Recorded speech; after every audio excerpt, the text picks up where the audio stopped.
भारतातली mutual fund industry अतिशय झपाट्याने वाढतीये। SIPचा आकडा आता दर महिन्याला 19,000 कोटींच्या पार गेलाय, तर म्युच्युअल फंड इंडस्ट्रीच्या एकूण AUMचा आकडा 50 लाख कोटींच्या वर गेलाय। भारतातली म्युच्युअल फंड इंडस्ट्री तशी 1963 मध्ये चालू झाली, म्हणजे ही इंडस्ट्री 60 वर्ष जुनी आहे। पण पहिल्या 55 वर्षात जेवढी वाढ झाली त्याच्यापेक्षा दुप्पट वाढ मागच्या 5 वर्षात झाली। तुमच्यापैकी अनेकांनी मागच्या काही वर्षात म्युच्युअल फंड्समध्ये गुंतवणूक चालू केली असेल किंवा अजून केली नसेल तर भविष्यात तुम्ही ही गुंतवणूक चालू करू शकता। कोणतीही नवीन गुंतवणूक चालू करण्यापूर्वी आपण जर त्या इन्स्ट्रुमेंट्सची सविस्तर माहिती जाणून घेतली तर त्यात यश मिळण्याची शक्यता वाढते। म्हणूनच आजच्या व्हिडिओमधून आपण म्युच्युअल फंड संदर्भातल्या काही बेसिक गोष्टी जाणून घेणार आहोत। सगळ्यात पहिली गोष्ट आहे फंडचा प्रकार।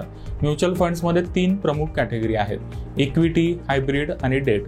इक्विटी कॅटेगरीमध्ये साधारण 15% रिटर्न मिळू शकतो, मात्र यामध्ये सर्वाधिक जोखीम असते। 10 वर्षाच्या एका सायकलमध्ये शेअर मार्केटमध्ये किमान एकदा तरी मोठा क्रॅश येतो, ज्यामध्ये उच्चांकापासून 40 ते 70% लॉस होऊ शकतो। दुसरी कॅटेगरी आहे हायब्रिड, ज्यामध्ये साधारण 10 ते 12% रिटर्न मिळतो आणि मध्यम जोखीम असते। तिसरी कॅटेगरी आहे डेट फंड्सची, ज्यामध्ये खूप कमी जोखीम असते आणि साधारण FD एवढाच रिटर्न मिळतो। तुमच्या गुंतवणुकीच्या कालावधीनुसार कॅटेगरीची निवड करा। गुंतवणूक लॉंग टर्मसाठी म्हणजे 10 वर्षापेक्षा जास्त कालावधीसाठी असेल तर इक्विटीमध्ये तुम्ही गुंतवणूक करू शकता। कालावधी जर 5 ते 10 वर्ष असेल तर हायब्रिड फंड्समध्ये गुंतवणूक करा आणि कालावधी 5 वर्षापेक्षा कमी असेल तर डेट फंड्समध्ये तुम्ही गुंतवणूक करू शकता।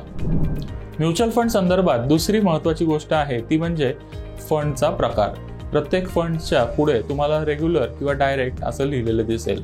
डिस्ट्रीब्युटर किंवा बँकेकडून तुम्ही रेग्युलर फंड्समध्ये गुंतवणूक करू शकता, तर दुसऱ्या बाजूला झिरोदा, ग्रो, ET मनी सारख्या ॲप्सवरून डायरेक्ट फंड खरेदी करू शकता।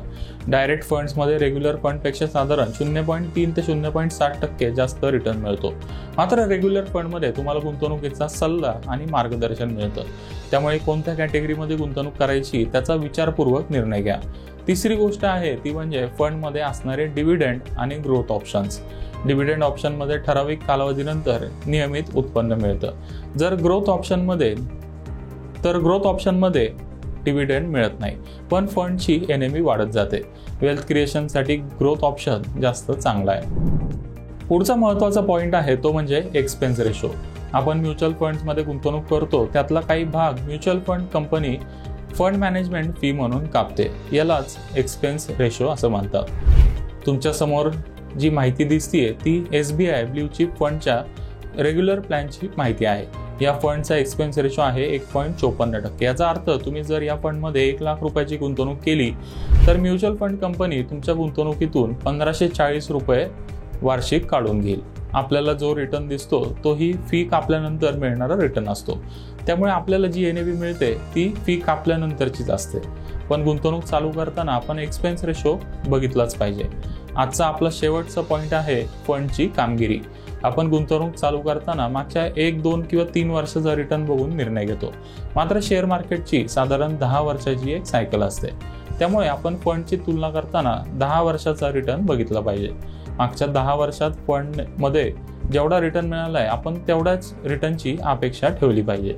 त्यापेक्षा खूप जास्त रिटर्न मिळेल असं जर कोणी मार्केटिंग केलं तर त्यांच्यावर विश्वास ठेवू नका।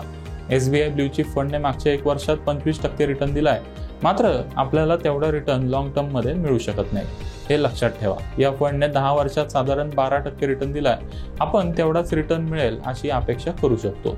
त्यामुळे फायनान्शियल प्लॅनिंग करताना फंडची दीर्घकालीन कामगिरी बघा आणि मगच गुंतवणूक चालू करा। सोनं, bank deposit, real estate, mutual funds, shares आणि इतर गुंतवणुकी संदर्भात तुमच्या मनात काही प्रश्न आहेत का? काळजी करू नका, आता तुम्ही हे प्रश्न थेट अर्थविश्वातल्या तज्ज्ञांना विचारू शकता आणि तेही अगदी मोफत। Money9 ॲप डाउनलोड करा आणि लगेच तुमच्या मनातल्या प्रश्नांचे उत्तरं जाणून घ्या। प्रश्न तुमचे, उत्तरं तज्ज्ञांचे।